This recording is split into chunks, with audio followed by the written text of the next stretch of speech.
विश्व के top 100 universities में ये रयात बहरा विश्वविद्यालय जाकर के खड़ा हो जाए।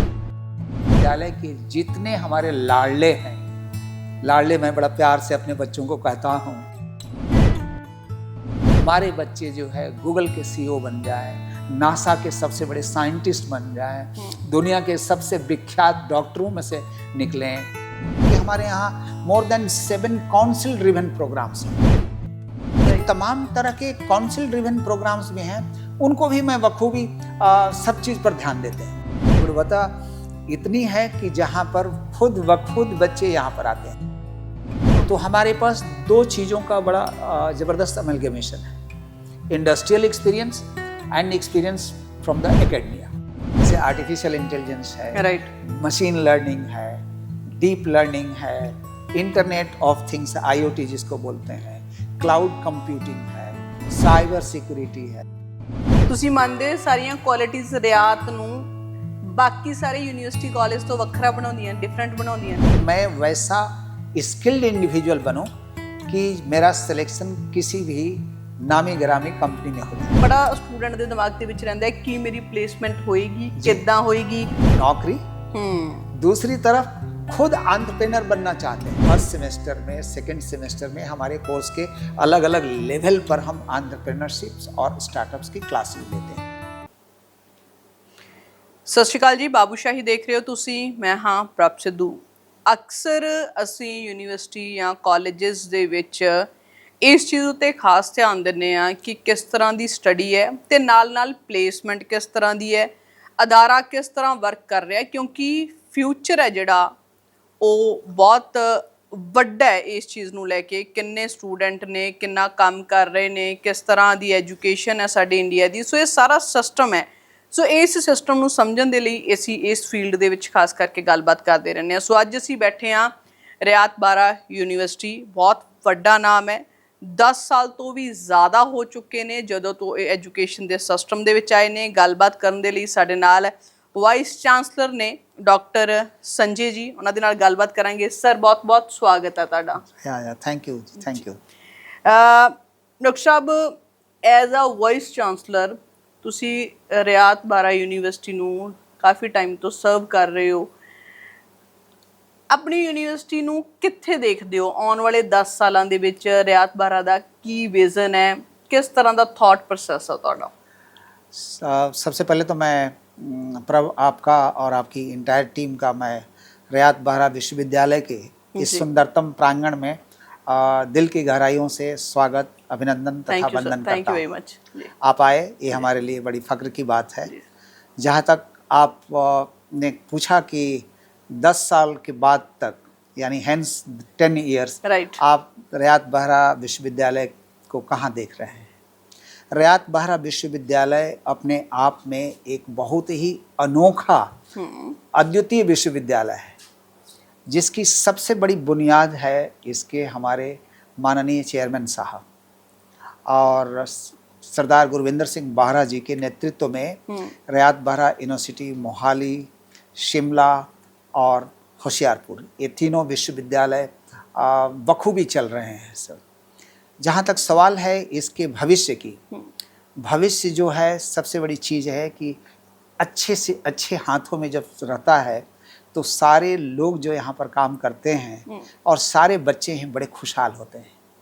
विश्वविद्यालय में एक इतनी बड़ी सोच है जहाँ पर हम ये देखना चाहते हैं कि ये विश्वविद्यालय केवल राष्ट्रीय स्तर पर ही नहीं बल्कि विश्व के किसी अच्छे स्तर पर जा कर के एक ग्लोबल बेंचमार्किंग हम बात करते हैं, जहाँ पर हम अपनी स्टैंडर्ड्स को, अपनी क्वालिटी को एक के बाद एक निखारते हैं। राइट, जैसे क्या है कि 1 साल के बाद, 2 साल के बाद, हम साल 2 साल गिनते भी नहीं हैं। हम हर दिन अपनी प्रगति को खुद ब खुद देखते हैं कि कितना हम प्रगति कर रहे हैं। जैसे ये मान करके चलें कि हम इस विश्वविद्यालय को कहाँ देखना चाहते हैं। हम इस विश्वविद्यालय को देखना चाहते हैं कि विश्व के टॉप 100 यूनिवर्सिटीज़ में ये रयात बहरा विश्वविद्यालय जाकर के खड़ा हो जाए, और तब जो है अपना ही नाम नहीं, पंजाब सूबे का ही नाम नहीं, बल्कि इस देश का नाम रोशन करे। राइट, बिल्कुल। हम नैक में सबसे उच्च स्थान पर रहे हैं, NIRF में सबसे टॉप 10 में हम जाकर के खड़े हों। और सबसे बड़ी चीज़ है कि हमारे विश्वविद्यालय के जितने हमारे लाडले हैं, लाडले मैं बड़ा प्यार से अपने बच्चों को कहता हूँ जी। जैसे आप अपने बच्चों को गोद में खिलाता है कोई भी गार्जियन, उस तरह से भाई सांसद अपनी गोद में खिलाता है अपने बच्चों को, बच्चियों को।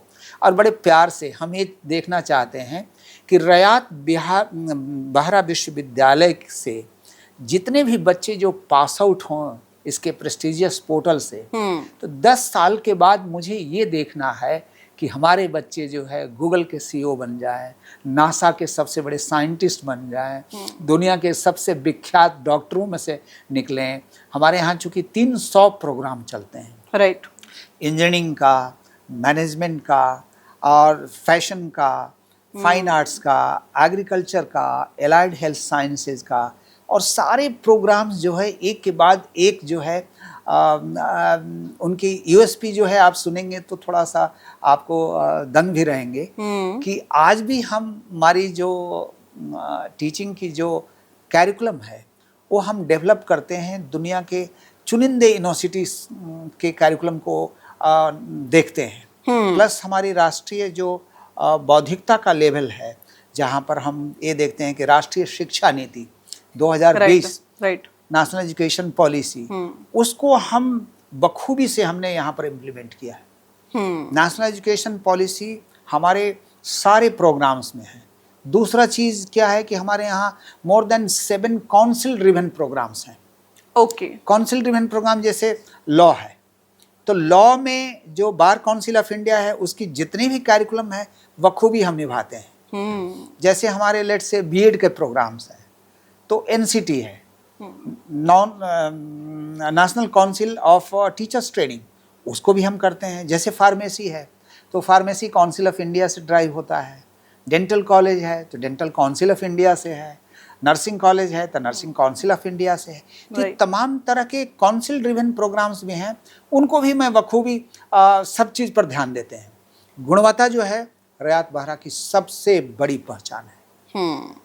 जी, आप एक लाइन में पूछेंगे, गुणवत्ता इतनी है कि जहाँ पर खुद ब खुद बच्चे यहाँ पर आते हैं, और केवल राष्ट्र के कई स्टेट से ही नहीं बल्कि इंटरनेशनल स्टूडेंट्स रयात बाहरा विश्वविद्यालय के इस खूबसूरत माहौल में 500 से ज़्यादा मोर देन 500 इंटरनेशनल स्टूडेंट्स केड़ी कंट्रीज ਦੇ स्टूडेंट ने ਤੁਹਾਡੇ ਕੋਲ? बहुत सारे countries, south African community, neighbouring countries के जितने भी हैं सर, लैटिन अमेरिका से भी हैं, अफ्रीकन कंट्रीज से भी हैं, आपके जितने भी नेबरिंग आप कंट्रीज देख सकते हैं, नेपाल, भूटान, वियतनाम, सारे मिडिल ईस्ट के बच्चे हैं बहुत सारे। राइट, तो करीब करीब आपको 100 जगहों से, देशों से, छोटे बड़े से बहुत सारे विश्वविद्यालय हैं जहाँ पर लोग नहीं जाते हैं, लेकिन इंटरनेशनल स्टूडेंट्स जो है यहाँ प्रेफर करते हैं जी। उसकी वजह है जी, आप शायद दर्शकों को मैं बताना चाहूँगा कि क्या वजह है जो रयात बाहरा विश्वविद्यालय अपने आप को अनोखा और अद्वितीय कहता है। सबसे बड़ी चीज़ है कि हमारे पास चुनिंदा वर्ल्ड के और इस राष्ट्र के अंदर में जितनी भी टॉप क्लास फैकल्टी हैं उनकी जो हाईएस्ट एक्सपीरियंस है और एक हाईएस्ट क्वालिफिकेशन है, इनरिच्ड एक्सपीरियंस में है, जो इंडस्ट्री से भी हैं और एकेडमिया से हैं। तो हमारे पास दो चीज़ों का बड़ा ज़बरदस्त अमलगमेशन है, industrial experience and experience from the academia.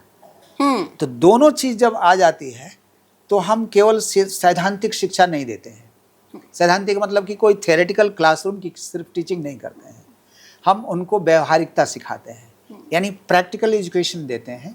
Practical education का मतलब है कि उनके साथ में स्किल्स कितना हो। जैसे मान लें कंप्यूटर साइंस है, अब वहाँ पर लेटेस्ट जो टेक्नोलॉजी आ रही है, अब कंप्यूटर साइंस एंड इंजीनियरिंग में हमारी जितनी भी तरह के प्रोग्राम ग्लोबल स्टैंडर्ड्स के हैं, जैसे आर्टिफिशियल इंटेलिजेंस है, राइट, मशीन लर्निंग है, डीप लर्निंग है, इंटरनेट ऑफ थिंग्स IoT जिसको बोलते हैं, क्लाउड कंप्यूटिंग है, साइबर सिक्योरिटी है, ऑगमेंटेड रियलिटी है, वर्चुअल रियलिटी है, नया फील्ड एक आ रहा है जो क्वांटम कंप्यूटिंग है, ये सारी चीज़ आती है। तो आप कुछ कह रहे थे? ਜੀ ਆਪਾਂ ਗੱਲ ਕਰੀਏ ਤਾਂ ਰਿਆਤ ਬਾਹਰਾ ਯੂਨੀਵਰਸਿਟੀ ਦੀਆਂ ਤੁਸੀਂ ਕੁਆਲੀਫਿਕੇਸ਼ਨ ਜਾਂ ਕੁਆਲਿਟੀਆਂ ਦੱਸੀਆਂ ਯੂਨੀਵਰਸਿਟੀ ਦੀਆਂ, जी ਤੁਸੀਂ ਮੰਨਦੇ ਹੋ ਸਾਰੀਆਂ ਕੁਆਲਿਟੀਆਂ ਰਿਆਤ ਨੂੰ ਬਾਕੀ ਸਾਰੇ ਯੂਨੀਵਰਸਿਟੀ ਕਾਲਜ ਤੋਂ ਵੱਖਰਾ ਬਣਾਉਂਦੀਆਂ, ਡਿਫਰੈਂਟ ਬਣਾਉਂਦੀਆਂ ਨੇ? देखिए, हमने डिफरेंट इसलिए बनाया है कि एक तो चीज़ ये है कि जो बच्चा जिस दिन से दाखिला लेता है वो हमारा लाडला है। इसका मतलब ये हुआ कि as a vice chancellor I own my students, they are my kids. तो यदि आप गार्जियन के रूप में, हमारी भूमिका यहाँ पर क्या है? हमारी दो भूमिका है, एक है गुरु का और दूसरा गार्जियन का। गुरु क्या करता है?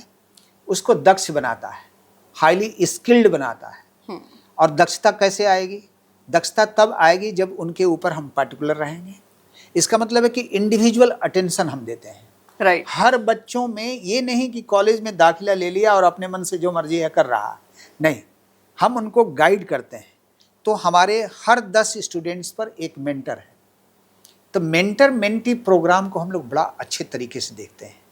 और हम किसी, मान लें कि हम इंजीनियर बना रहे हैं, मैनेजमेंट का एक्सपर्ट्स बना रहे हैं, कॉमर्स का एक्सपर्ट बना रहे हैं, आर्ट्स का बना रहे हैं, हमारे पास सोशलॉजी से लेकर के एंथ्रोपोलॉजी से लेकर के हर Right. तरह के कोर्सेज हैं। इवन आपको जनरल साइंसेज के, फिजिक्स के, केमिस्ट्री के, मैथमेटिक्स के, स्टैटिस्टिक्स के, you name a course we have the course, allied health sciences के ह्यूमन।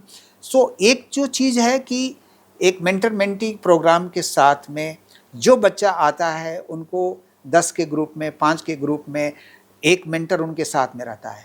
तो हर दिन जो है एक हैंड होल्डिंग है। ये हमारी सबसे बड़ी पहचान है। ਰਾਈਟ। जिस दिन से बच्चा आया उस दिन से वो बच्चा मेरी गोद का बच्चा हुआ। अब उसकी परवरिश हम कैसे करेंगे? अब 2 चीज़ों की शिक्षा हम देते हैं। एक प्रोफेशनल कॉम्पिटेंसी, ये भी मैं अपने दर्शकों से बताना चाहूँगा कि हमारी विशेषता 2 चीज़ है।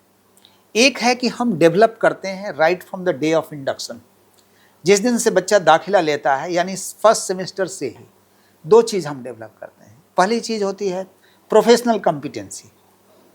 बच्चे में एक प्रोफेशनलिज्म आना चाहिए, जो ये गर्व के साथ कहे कि नहीं, मैं आई एम एन सोशलॉजी का मैं स्टूडेंट हूँ, मैं एंथ्रोपोलॉजी का। लोग बाग सोचते हैं कि यार कॉमर्स पढ़ने से, आर्ट्स पढ़ने से पता नहीं सर क्या हो जाएगा। कुछ भी नहीं होगा। उसके अंदर में हम कॉम्पिटेंसी डेवलप करते हैं। जैसे इंग्लिश लिटरेचर है, it's a wonderful language. Right. Let's say हम पंजाबी पढ़ाते हैं, हिंदी भी पढ़ाते हैं, हम इंग्लिश भी पढ़ाते हैं, इंटरनेशनल लैंग्वेज भी पढ़ाते हैं। अब सवाल ये है कि हर शिक्षा का हर क्षेत्र अपने आप में एक कामयाब क्षेत्र है। कोई ऐसा क्षेत्र नहीं है जहाँ पर नहीं है। तो एक चीज़ है कि इंडिविजुअलाइज अटेंशन देना और अटेंशन के साथ में उनकी प्रोफेशनल कॉम्पिटेंसी को डेवलप करना। दूसरी चीज़ ये है कि उसमें नैतिकता जगाना। आज जो सड़कों पर उच्छृंखलता देखते हैं, अनुशासनहीनता देखते हैं, इसको हम बढ़ावा नहीं देते हैं। विश्वविद्यालय के पूरे परिसर में ये हमारा सबसे बड़ा रिकॉर्ड है कि कोई भी स्टूडेंट्स रिलेटेड कोई इंसिडेंट्स नहीं होते हैं। इसलिए क्योंकि हम खुद सजग रहते हैं और उनको भी सजग करते हैं। क्योंकि इसको हम बोलते हैं हिंदी साहित्य की भाषा में नैतिकता जन्य शिक्षा। वैसी शिक्षा जो मोरालिटी पर आधारित हो, वैसी शिक्षा जो वैल्यू बेस्ड हो, और वैसी शिक्षा जो इंप्लॉयबल हो। ਡਾਕਟਰ ਸਾਹਿਬ, 2 ਚੀਜ਼ਾਂ ਤੁਸੀਂ ਸਟੂਡੈਂਟਸ ਨੂੰ ਸਿਖਾ ਰਹੇ ਹੋ। ਇਸ ਤੋਂ ਬਾਅਦ ਗੱਲ ਆਉਂਦੀ ਆ ਪਲੇਸਮੈਂਟ ਦੀ। जी ਕਿਉਂਕਿ ਬੇਸਿਕਲੀ ਹਰ ਇੱਕ ਸਟੂਡੈਂਟ ਨੇ ਡਿਗਰੀ ਮਾਸਟਰਸ ਕਰਕੇ ਜੌਬ ਪਲੇਸਮੈਂਟ ਕਰਨੀ ਹੈ। ਸੋ ਉਹ ਪੁਆਇੰਟ ਬੜਾ ਸਟੂਡੈਂਟ ਦੇ ਦਿਮਾਗ ਦੇ ਵਿੱਚ ਰਹਿੰਦਾ ਹੈ ਕਿ ਮੇਰੀ ਪਲੇਸਮੈਂਟ ਹੋਏਗੀ, ਕਿੱਦਾਂ ਹੋਏਗੀ, ਕੀ ਯੂਨੀਵਰਸਿਟੀ ਮੈਨੂੰ ਇਹਦੇ 'ਚ ਹੈਲਪ ਕਰੇਗੀ। ਸੋ ਉਸ ਨੂੰ ਲੈ ਕੇ ਤੁਸੀਂ ਹੈਲਪ ਕਿਸ ਤਰ੍ਹਾਂ ਕਰ ਰਹੇ ਹੋ स्टूडेंट्स ਦੀ प्लेसमेंट 'ਚ? प्रभ, आई थिंक बड़ा फैंटास्टिक क्वेश्चन आपने पूछा है, बहुत अच्छा और रेलेवेंट क्वेश्चन पूछा है। मैं इसका खुले शब्दों में बयां करता हूं, और इसलिए नहीं कि मैं वाइस चांसलर हूं, जो हम लोग करते हैं। जैसा कि मैंने आपको बताया कि इंडिविजुअल अटेंशन देते हैं, एक एक बच्चे पर अटेंशन देते हैं। हम आपकी डिजायर पहले मैप करते हैं, बच्चा क्या चाहता है। 4 चीज़ें हैं आपको जब पास आउट होते हैं तो बच्चा क्या देखना चाहता है। एक देखना चाहता है कि मैं वैसा स्किल्ड इंडिविजुअल बनूं कि मेरा सिलेक्शन किसी भी नामी गिरामी कंपनी में हो जाए, पहला चीज़ देखता है। दूसरा चीज़ ग्रेजुएशन के बाद ये दिखता है कि मेरा एडमिशन हार्वर्ड में हो जाए, मेरा एडमिशन वर्ल्ड की टॉप इंस्टीट्यूशन है MIT में हो जाए, मेरा admission imperial college of London में हो जाए, लंदन स्कूल ऑफ इकोनॉमिक्स में हो जाए, स्टैनफोर्ड में हो जाए, राइट, ठीक है, हार्वर्ड में हो जाए। तो ऐसी ऐसी जो सपने देखते हैं, तो एक तरफ है कि क्या चाहते हैं, नौकरी, दूसरी तरफ खुद एंटरप्रेन्योर बनना चाहते हैं, राइट, अपने यानी business। अपना खुद का।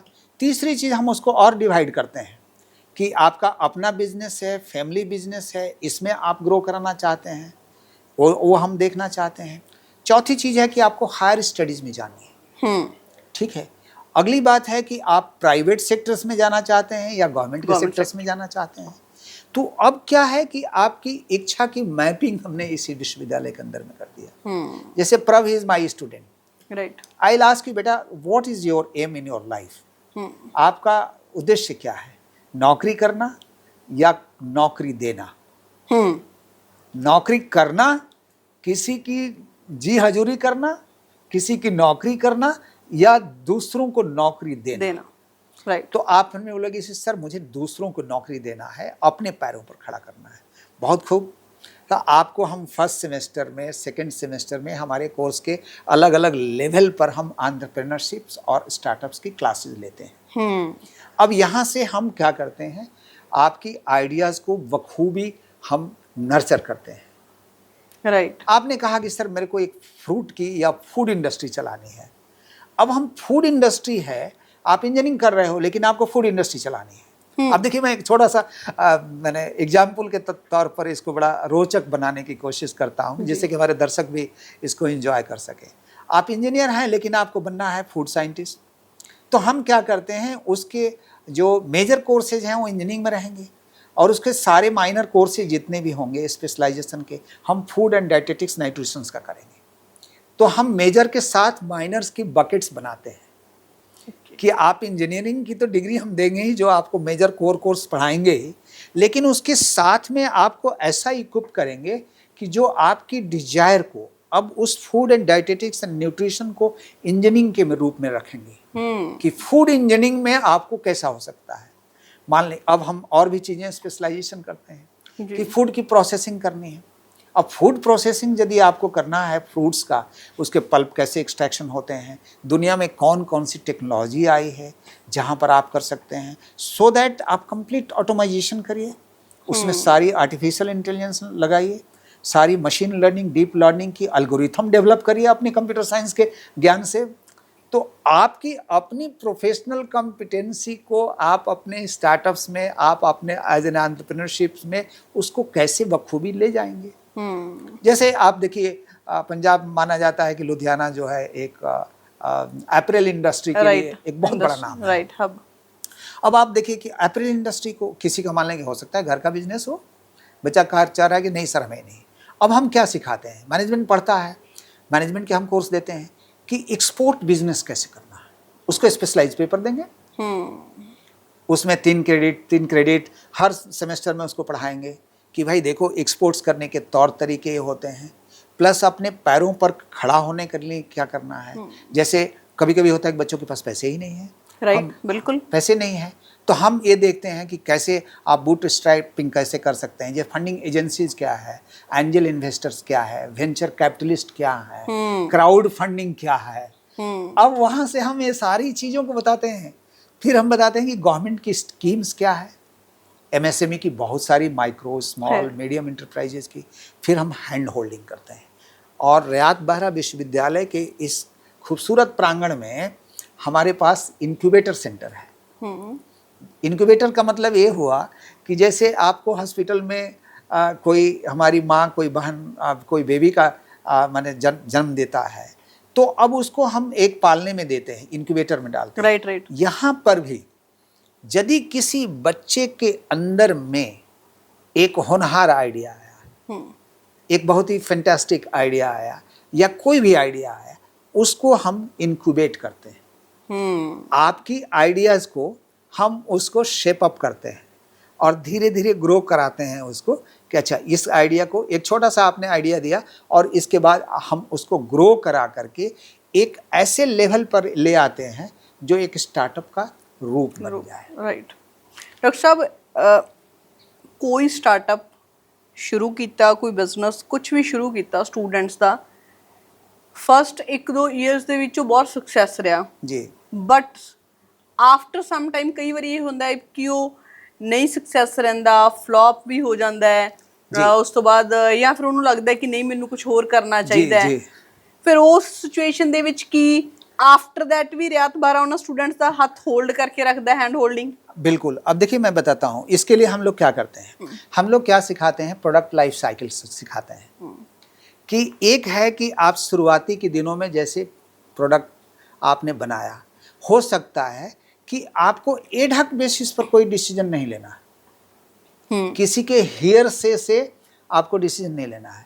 आपका पैशन, एक बार आप पैशनेट हैं तो अब क्या होता है कि प्रोडक्ट तो आपने जैसे हमने डेवलप भी कर लिया, हमने एक प्रोटोटाइप लैब में बनाया भी, वो सक्सेसफुल भी रहा, आपने थोड़ी देर के लिए कमर्शलाइजेशन में भी गए, ठीक है। हम क्या करते हैं, जब एक बार प्रोटोटाइप तैयार हो जाता है हमारा, उसको हम इंटेलेक्चुअल प्रॉपर्टी राइट बनवाते हैं। पहले आपने कोई चीज़ बनाया जी, लेट से आपने एक टाई बनाई, बड़ी अच्छी सी टाई, जो खुद ब खुद जो है टाई में ही आपको सब कुछ महसूस होने जाए कि आपका हार्ट रेट भी आ गया, पल्स रेट भी आ रहा है, हेल्थ पैरामीटर्स भी आ रहा है। एक ऐसे जैसे जनरल आइडिया में एग्जाम्पल के तौर पर दे रहा हूँ। हमें ये अभी देखना है कि अब ये प्रोडक्ट तो बन गया, लेकिन प्रोडक्ट लाइफ साइकिल में ग्रोथ का एक स्टेज आता है। एक है शुरुआती में इनिशियल स्टेज में लॉन्चिंग स्टेज, लॉन्च कर दिए, लेकिन उसको ग्रोथ को हम लोग देखते हैं कि कैसे ग्रोथ है।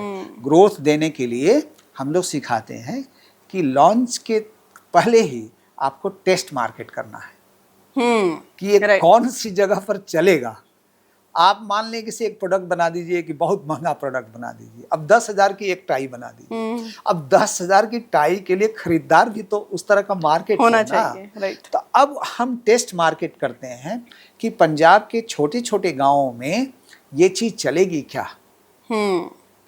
हम करेंगे टाई ना बना करके आप एक ऐसा खूबसूरत सा स्वरूपा बनाए, जो हम कभी कभी किसी को प्रेजेंट में देते हैं, गुरुद्वारा में देते हैं, क्या बोलते हैं, स्वरूपा। तो हाँ, जैसे मैं से मेरे खुद ब खुद आ गया, तो स्वरूपा बनाए, एक ऐसा खूबसूरत सा बनाए जो उसको लाइफ लॉन्ग याद रहेगा कि मुझे गुरुद्वारा के अंदर में आए, गुरु नानक देव साहब जी का के साथ में हमको ये चीज़ मिली, तो उन्हीं का आशीष लेकर के चल रहे हैं। अब ये ऐसी जो चीज़ें हैं, स्वरूपा का जरूरत हर गाँव गाँव में है, पिंड पिंड से जाकर करनी है, तो वो आपको टेस्ट मार्केट डेवलप करना है। अब मान लें किसी आप सिर्फ कोई वेजिटेबल्स बना रहे हैं, अब केवल पंजाब की मंडियों में क्यों बेचना है, राइट, पंजाब की मंडियों में क्यों बेचना है, क्यों नहीं दिल्ली के मार्केट में हम चलें, जो best of the best Azadpur Mandi में लेकर के जाएं उसको, जहां पर चले। मान लें कि मशरूम की खेती हो रही है, हो सकता है कि पंजाब के सूबे में गाँव में लोग मशरूम कंज्यूम नहीं करते हों, अब इसीलिए टेस्ट मार्केट की जरूरत होती है। तो हम रिसर्च कराते हैं चीज़ों को, और बीच बीच में उनकी कंप्लीट, जैसा आपने पूछा कि हैंड होल्डिंग, किसी भी स्टेज पर till the maturity stage of the product and till another diversification, जब मैच्योर्ड प्रोडक्ट हो जाता है तो उसकी लाइफ साइकिल खत्म होने को आती है, तब हम ये सिखाते हैं कि दूसरा प्रोडक्ट लॉन्च करें। राइट, जब ग्रोथ के अपने एक मुकाम पर आ गया, लेवल पर पहुंचा, तो वो मार्केट सिचुएशन ना हो जाए, इसलिए हम दूसरा प्रोडक्ट देते हैं। इसीलिए आप देखेंगे बड़ी बड़ी कंपनी टाटा क्यों करती है, पहले टाटा मोटर था, टाटा के आज कितने पता नहीं कितने सैकड़ों अलग अलग जो है उसके डाइवर्स प्रोडक्ट्स हैं सब, ठीक है। टाटा सब कुछ बनाता है, क्या नहीं बनाता है टाटा, आप पावर से लेकर के ग्रीन एनर्जी से लेकर के हर जगह टाटा टाटा ही टाटा है। टाटा सॉल्ट भी बनाता है, जैसे किसी ने सोचा भी नहीं होगा। तो अब ये वाली चीज है, एक तरफ ये है कि हम बच्चों को एक पैरों पर खड़े करने के लिए उनको तमाम तरह की इंडस्ट्रीज ले आते हैं, माने हर तरह की, मिडिल लेवल से लेकर के लोअर लेवल से लेकर के टॉप लेवल से लेकर के सारी टॉप नॉच कंपनी जो है हमारे आती है, क्योंकि 100% placement assistance is our commitment. जी जी डॉक्टर साहब, ਅੱਜ ਦੀ ਦੁਨੀਆ 'ਚ AI ਇਜ਼ ਮਸਟ ਜੀ।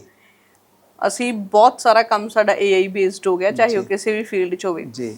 ਸੋ AI ਨੂੰ ਤੁਸੀਂ ਆਪਣੇ ਇੰਸਟੀਚਿਊਟ ਦੇ ਵਿੱਚ ਕਿਸ ਤਰ੍ਹਾਂ ਯੂਜ਼ ਕਰ ਰਹੇ ਹੋ? ਉਹਦੇ ਲਈ ਜਿਹੜੇ ਸਕਿਲਡ ਲੋਕ ਨੇ, ਜਿਸ ਤਰ੍ਹਾਂ ਤੁਹਾਡੇ ਟੀਚਰਸ ਨੇ, ਪ੍ਰੋਫੈਸ਼ਨਲ, ਉਹ ਬੱਚਿਆਂ ਨੂੰ ਜੀ ਸਿਖਾ ਰਹੇ ਨੇ, ਸੋ AI ਦੀ ਓਵਰਆਲ ਯੂਜ਼ ਹੈ ਜਿਹੜਾ ਉਹ ਕਿਸ ਤਰ੍ਹਾਂ ਹੋ ਰਿਹਾ ਇੰਸਟੀਚਿਊਟ 'ਚ, ਤੇ ਅੱਗੇ ਵੀ स्टूडेंट्स ਨੂੰ किस तरह दस्या जा रहा है? आपने बहुत महत्वपूर्ण प्रश्न उठाया और इसके लिए मैं आपको बताता हूँ और मुझे कृतज्ञता ज्ञापित करनी चाहिए। हमारे एक यंग लीडर हैं और आप ही जैसे स्टूडेंट के ही समान हैं, लेकिन इस ग्रुप के वाइस चेयरमैन हैं।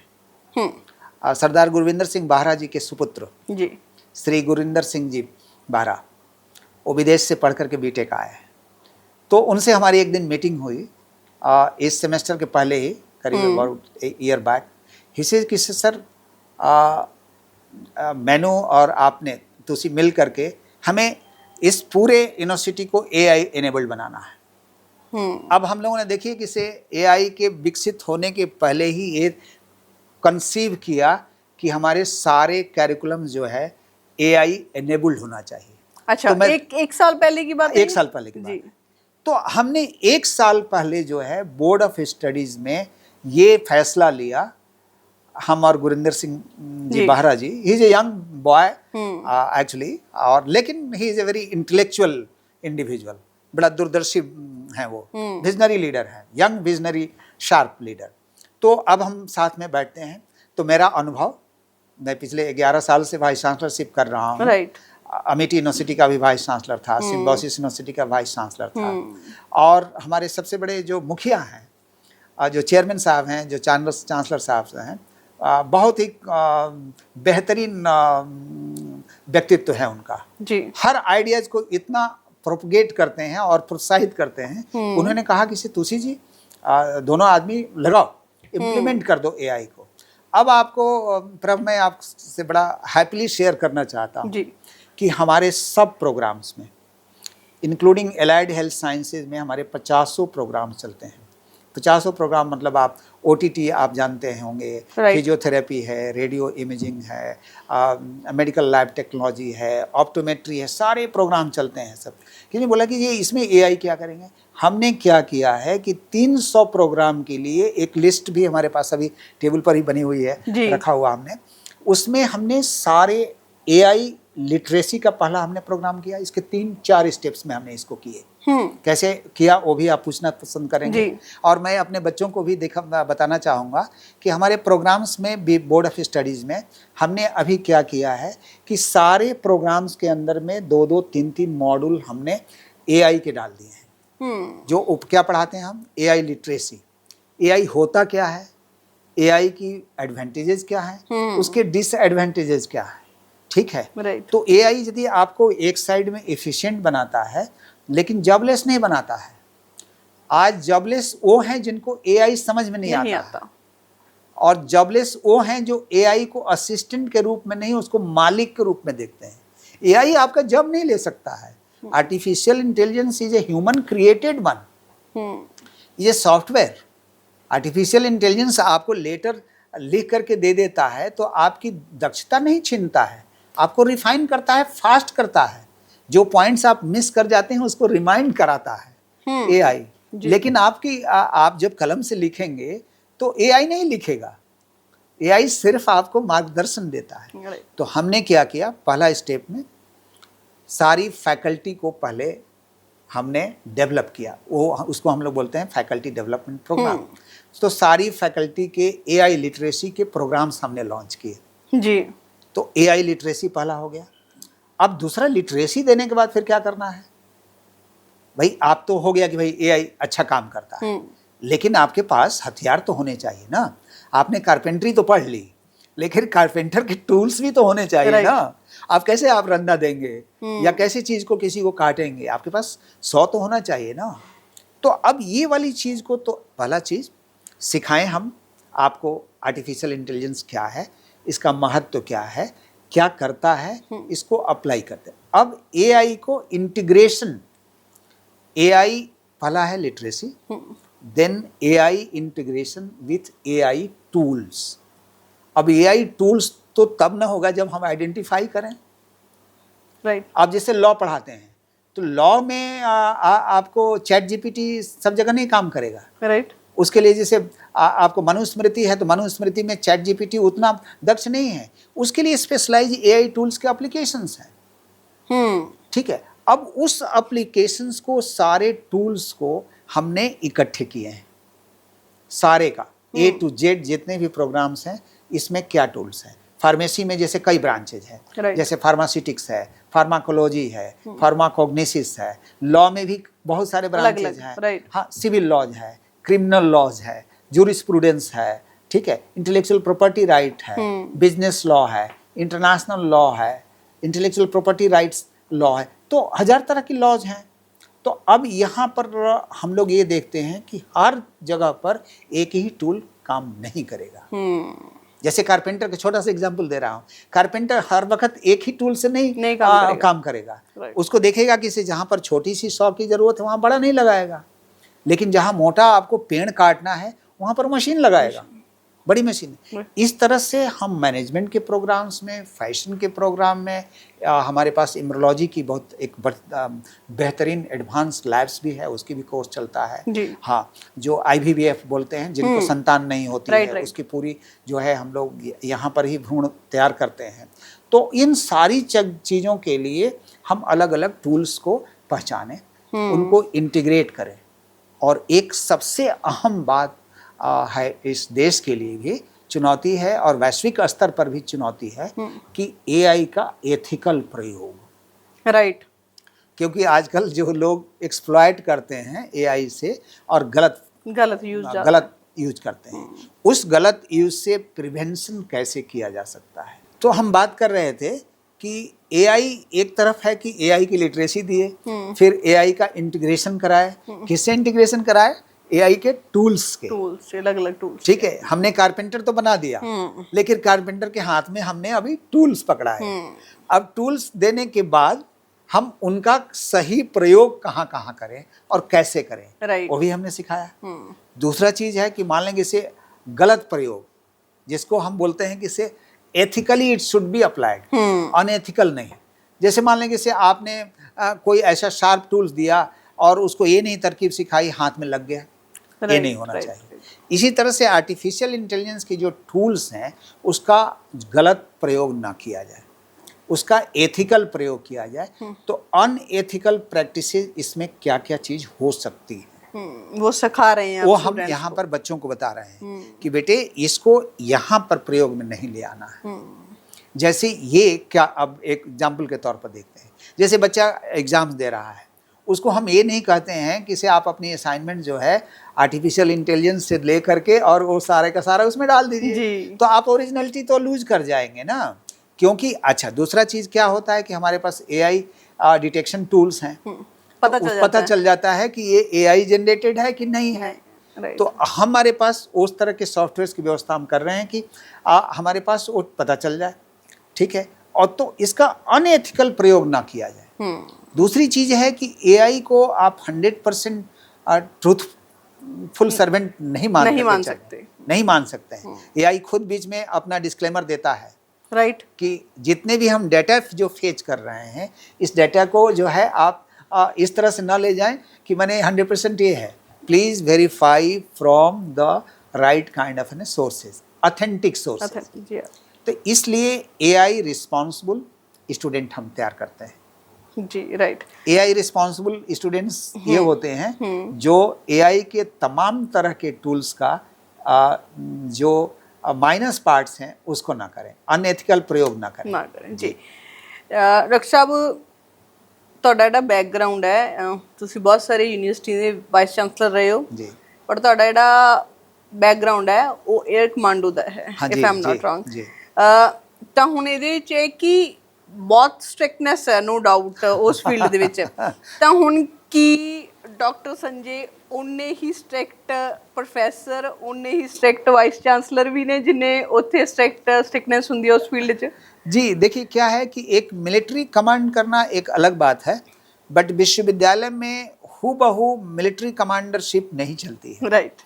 ठीक है, मैं मिलिट्री का कमांडर हूँ, एयर कमांडर हूँ, और मैं 1984 में पायलट अफसर था, फ्लाइंग अफसर हुआ, flight lieutenant, squadron leader, wing commander, group captain, air commander. तो लेकिन सवाल ये है कि लीडर वो होता है जो समय के साथ में और सिचुएशन के साथ में, स्थान के साथ में एडॉप्टेबिलिटी अपने को अपना। क्योंकि मैंने ये इसलिए पूछा ना, आप कहते हैं कि अगर बच्चा आ गया तो मेरा वो अपना बच्चा है, फिर मैंने सोचा अगर आपका बच्चा है तो फिर आप स्ट्रिक्ट पेरेंट्स की तरह ट्रीट करते हैं या फिर कैसे करते हैं? वही मैं आपको बताता हूँ, बड़ा रोचक सा चीज है। हमारा क्या है प्रिंसिपल इस विश्वविद्यालय के अंदर में, हम बच्चों से सिर्फ अपील करते हैं कि मैं तुम लोगों का गुरु हूँ, शिक्षा को इम्पार्ट करना मेरा गुरु धर्म है। जिस दिन तुम होनहार और स्किल्ड नहीं बनोगे, उस दिन मैं अपना गुरु धर्म निभा नहीं पाऊंगा। राइट। दूसरा चीज ये है कि गलत रास्ते पर चलोगे, उस वक्त मैं यदि अपनी आंख नहीं दिखाऊंगा तुम, तो फिर सही ट्रैक पर नहीं चलोगे। लेकिन मेरा जो है स्टिक नहीं है, मुझे इशारा देना होता है, और बच्चों में ये तालीम मैं देता हूँ कि this university is self govern, मतलब हर बच्चा का गवर्नेंस खुद करेगा। तो self discipline, self govern and self driven, ये तीन मेरा फिलॉसफी है। राइट। कि आप स्वशासित हों, स्वचालित हों और स्व अनुशासित भी हों। राइट। हम आपके ऊपर पॉलिशिंग नहीं करेंगे, क्योंकि दबाव जब हम देते हैं बच्चों में ना, अनड्यू प्रेशर जब देते हैं तो बच्चे उच्छृंखल बन जाते हैं। राइट। उनको प्यार से, जैसे प्रभ है मेरे पास, जैसे let us say you are like my kid, आपको मैंने से बेटा ये वाला पार्ट को थोड़ा सा करिए और VC सर का की गरिमा बचाना। अब उस बच्चे को बड़ा इमोशनली कनेक्ट होता है। अब वो ये सोचता है कि नहीं, मैं देखिए आपको मैं बताऊं, गॉड्स ग्रेस, परमात्मा की कृपा है कि यहाँ पर इतनी हमारी बच्चियाँ रहती हैं हॉस्टल में, और बॉयज़ और गर्ल्स हॉस्टल के बीच में कोई ऐसी दीवार हमने नहीं खड़ी की है। लेकिन बच्चे खुद खुद स्वशासित हैं, स्वानुशासित हैं और स्वचालित हैं, उनको पता है। तो हमारा एक सबसे बड़ी सीख बच्चों में रहती है कि please maintain the decency and never ever cross the limit of decency. Right. बिल्कुल बिल्कुल। आपकी हद जो है आपको पार नहीं करनी, क्योंकि यदि आप करते हैं तो फिर हम उसके ऊपर एक्शंस भी लेते हैं। लेकिन ऐसा मौका ही नहीं लगता है, क्योंकि बच्चे खुद ब खुद हमारी आंख दिखाने से उनको पता चल जाता है कि VC सर इज लाइकिंग और नॉट लाइकिंग। जी हाँ जी। डॉक्टर साहब ਤੁਸੀਂ ਸਾਰੀਆਂ ਚੀਜ਼ਾਂ ਦੱਸੀਆਂ, ਇੱਕ ਕੁਐਸਚਨ ਮੇਰਾ ਇਹ ਹੈ, ਕਿਉਂਕਿ ਅੱਜ ਦੇ ਸਮੇਂ ਦੇ ਵਿੱਚ ਜਿਸ ਤਰ੍ਹਾਂ ਦੀ ਸਿਚੁਏਸ਼ਨ ਐਜੂਕੇਸ਼ਨ ਨੂੰ ਲੈ ਕੇ ਬਣਦੀ ਹੈ, ਟਾਈਮ ਟੂ ਟਾਈਮ ਬਣਦੀ ਹੈ, ਉਸ ਤੋਂ ਬਾਅਦ ਤੁਸੀਂ ਕੀ ਮੰਨਦੇ ਹੋ ਕਿ ਜਿਹੜੇ ਇਹ ਅਗਰ ਕੋਈ ਬੱਚਾ ਪੇਪਰ 'ਚ ਚੀਟਿੰਗ ਕਰ ਰਿਹਾ ਹੈ ਜਾਂ ਫਿਰ ਗਵਰਨਮੈਂਟ ਵੱਲੋਂ ਜਾਂ ਕੋਈ ਪੇਪਰ ਲੀਕ ਹੋ ਰਿਹਾ ਹੈ, ਇਸ ਦਾ ਕਿਸ ਤਰ੍ਹਾਂ ਦਾ ਇਫੈਕਟ स्टूडेंट्स ਤੇ ਪੈ ਰਿਹਾ ਹੈਗਾ अगर इस तरह का एजुकेशन सिस्टम हो रहा है? सबसे बड़ी चीज़ पहले से भी आता रहा है कि एग्जामिनेशन और इवैल्यूएशन एक कॉन्फिडेंशियल सेक्शन है, जहाँ पर एब्सोल्युटली जीरो टॉलरेंस है। जो चीज़, ये भी एथिकल पार्ट है, जैसे लेटेस्ट से मैं पेपर सेटर हूँ, मुझे पेपर सेटर सरकार ने बनाया, लेकिन मुझे सिर्फ पेपर सेटर ही नहीं बनाया, मुझे एक कॉन्फिडेंशियल इंडिविजुअल बनाया। ये भी दिया कि ये पेपर सेट करने के बाद आपको न इसका कहीं पर भी कोई भी ट्रेल नहीं दिखना चाहिए। आपकी ओरिजिनल पेपर जहाँ पर ओरिजिनल जगह पर जानी है वहीं जाना है। हम लोग बड़ा यहाँ पर स्ट्रॉन्ग रूम का सिस्टम है हमारा। कंट्रोलर ऑफ एग्जामिनेशंस जो भी पेपर्स हैं सारे मोस्ट सिक्रेसी के साथ में वहाँ पर आते हैं, स्ट्रॉन्ग रूम में होते हैं, और प्लस बखूबी के साथ वो सील होते हैं। एग्जामिनेशंस में भी जाएंगे, उनकी ट्रांसपोर्टेशन तो हमारे पास नहीं होता क्योंकि कैंपस यहाँ पर है, तो ट्रांसपोर्ट की ज़रूरत नहीं पड़ती है, लेकिन उसके साथ में सेंटर सुपरिटेंडेंट होता है, कंट्रोल ऑफ एग्जामिनेशन होता है, 2-3 रिप्रेजेंटेटिव्स हमारे होते हैं, जो चीज़ें जहाँ से जाए एक क्लास से दूसरी क्लास, तो वो बिल्कुल सुरक्षित होकर के वहाँ पर जाएं और बच्चों के सामने वो सील खोली जाती है। ਡਾਕਟਰ ਸਾਹਿਬ ਤੁਸੀਂ ਆਪਣੇ ਕੈਂਪਸ ਦੀ ਗੱਲ ਕਰ ਰਹੇ ਹੋ, ਉਹ ਮੇਰੇ ਕਹਿਣ ਦਾ ਮਤਲਬ ਇਹ ਹੈ ਕਿਉਂਕਿ ਬਹੁਤ ਸਾਰੇ ਸਟੂਡੈਂਟਸ ਦਾ ਨੁਕਸਾਨ ਹੋਇਆ ਹੈ, ਬਹੁਤ ਜੀ। ਸਾਰੇ ਸਟੂਡੈਂਟਸ ਦਾ ਸਿਰਫ ਇਸ ਕਰਕੇ ਕਿ ਕੁਝ ਫੈਕਲਟੀਜ਼ ਨੇ ਜਿਹੜੀਆਂ ਉਹ ਉਹਨਾਂ ਸਟਰੋਂਗਲੀ ਉਹਨੂੰ ਹੈਂਡਲ ਨਹੀਂ ਕਰ ਪਾਈਆਂ ਜਿੰਨਾ ਕਰਨਾ ਚਾਹੀਦਾ। ਉਹਦੇ ਕਰਕੇ ਇਹ ਸਿਰਫ ਹੁਣ ਦੀ ਗੱਲ ਨਹੀਂ ਹੈ, ਲੌਂਗ ਟਰਮ ਲਈ ਸਾਡਾ ਐਜੂਕੇਸ਼ਨ पूरा ਸਿਸਟਮ ਖਰਾਬ एजुकेशन ਹੋ ਰਿਹਾ ਹੈ। सिस्टम का जी ਇਹਦੇ ਤੇ ਸਵਾਲ ਉੱਠ ਰਹੇ ਆ ਵੀ ਸ਼ਾਇਦ ਸਾਡਾ, ਹਾਲਾਂਕਿ ਇੰਡੀਆ ਦਾ ਐਜੂਕੇਸ਼ਨ ਸਿਸਟਮ ਬਹੁਤ ਜ਼ਿਆਦਾ ਅੱਛਾ ਹੈ ਕੰਪੈਰੀਟਿਵਲੀ, ਪਰ ਇਹੋ ਜਿਹੀਆਂ ਚੀਜ਼ਾਂ ਸਾਡੇ ਐਜੂਕੇਸ਼ਨ ਸਿਸਟਮ ਤੇ ਵੀ जी ਸਵਾਲ ਚੁੱਕਦੀਆਂ देखिए, ये इस पर विश्वास उठ जाता है, समाज का भी उठ जाता है, पेरेंट्स का भी हो सकता है। और मैं आपको बताता हूँ, व्यक्तिगत रूप से मैं इसको कंडेम करता हूँ, ਨੇ। ਰਾਈਟ। चाहे वो फैकल्टी पेपर सेटर हो या कोई व्यवस्था में गवर्नेंस में कोई ऑफिसर हो जो इस चीज़ को डील कर रहा है और 2 कौड़ी के भाव से अपने चरित्र को बेच रहा है। ਰਾਈਟ। सबसे बड़ी चीज़ है, यही चीज़ मैं बता रहा हूँ कि कैरेक्टर, हम 2 चीज़ बिल्ड करते हैं, बच्चों में सिखाते हैं। बेटा, एक है आपकी करियर, बट दूसरा है कैरेक्टर। धर्म और ईमान को बेच करके यदि पैसा कोई इंसान कमाता है तो ये इस तरह के पैसे का कोई मूल्य नहीं है। ਰਾਈਟ। ਰਾਈਟ। ठीक है, क्योंकि ये सवाल करियर, स्टूडेंट्स के करियर का है, समाज की एक ट्रस्ट व्यवस्था का है और एक देश की मोरल वैल्यूज़ का है। ਵੈਲਿਊਜ਼ का। ਰਾਈਟ। एजुकेशन सिस्टम तब तक हमारा निखरेगा नहीं जब तक ये जितने भी लूप होल्स ये हैं, बंद नहीं लीकेजेस के, इसको सरकार भी बंद करे, जो लोग रिस्पॉन्सिबल हैं, एजुकेटर हैं, एकेडमिशियंस हैं, रिसर्चर्स हैं, और हर तरीके से चीज़ें चलें। ਰਾਈਟ। जैसे हम वार रूम में बैठते हैं, वार रूम में कोई भी चीज़ें लीकेज का चांस ही नहीं है, मतलब not even a single information will go anywhere, क्योंकि हम बताते हैं कि 4 दीवारियों के भी कान होते हैं। तो ये जो है फुल प्रूफ सिस्टम, एग्जामिनेशंस और इवैल्यूएशन का जो प्रोसेस है, ये फुल प्रूफ होना चाहिए हर लेवल पर। जैसे यूपीएससी है, राइट। यूपीएससी के जैसे सिविल सर्विसेज के एग्जामिनेशंस हैं, बहुत हमने कभी सुना नहीं कि इस तरह की कोई ऐसी चीज़ें हुई। तो बाकी इवन नीचे स्तर पर भी इंजीनियरिंग के जो एंट्रेंस टेस्ट है, जेई है, नीट है, ऐसे बहुत सारे तरह के एग्जामिनेशंस हैं। तो सरकार की जिम्मेदारी है और एज एन एकेडमिशियन हमारी भी जिम्मेदारी है राइट।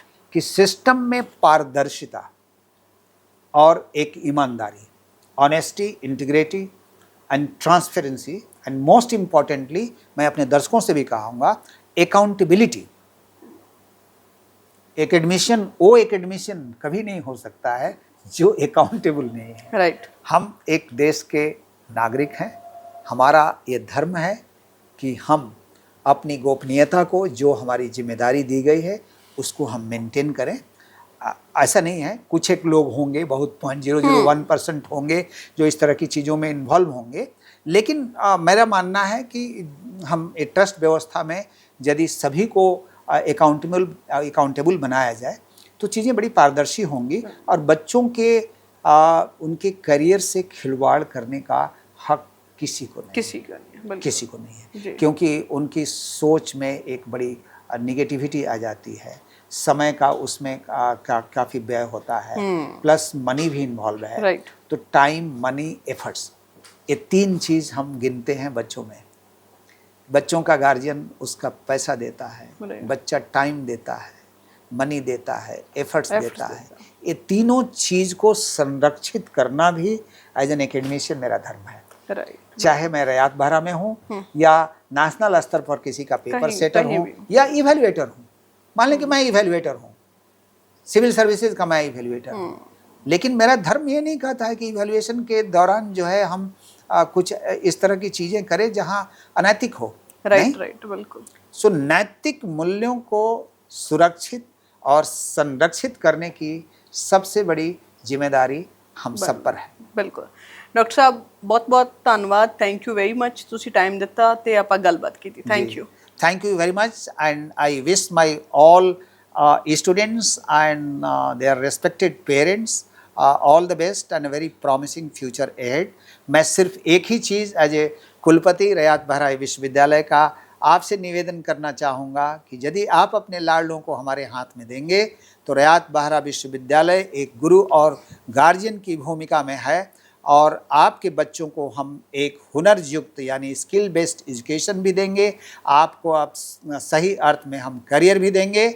आपके भविष्य की चिंता हमें भी है, आपको हम नौकरी भी दे सकते हैं, आपको एंटरप्रेन्योर्स भी बना सकते हैं, आप स्टार्टअप्स के मालिक भी बन सकते हैं, आप हायर एजुकेशन में जा सकते हैं और आपकी इच्छानुकूल जो भी आप करना चाहेंगे, आपके पुरुषार्थ को, आपके शौर्य को, आपके पराक्रम को और आपके मोटिवेशन लेवल को कभी भी हम नीचे नहीं होने देंगे। और एक बार जो रियात बाहरा विश्वविद्यालय के परिसर में जो आ गया वो हमारा आजीवन केवल मानसिक रूप से ही पुत्र नहीं है, वो हम सही अर्थ में आप हमारे छात्र हैं, आप हमारे परिवार के बिल्कुल अंतरंग एक सदस्य हैं जिनकी परवरिश करना हमारा एक नैतिक धर्म है।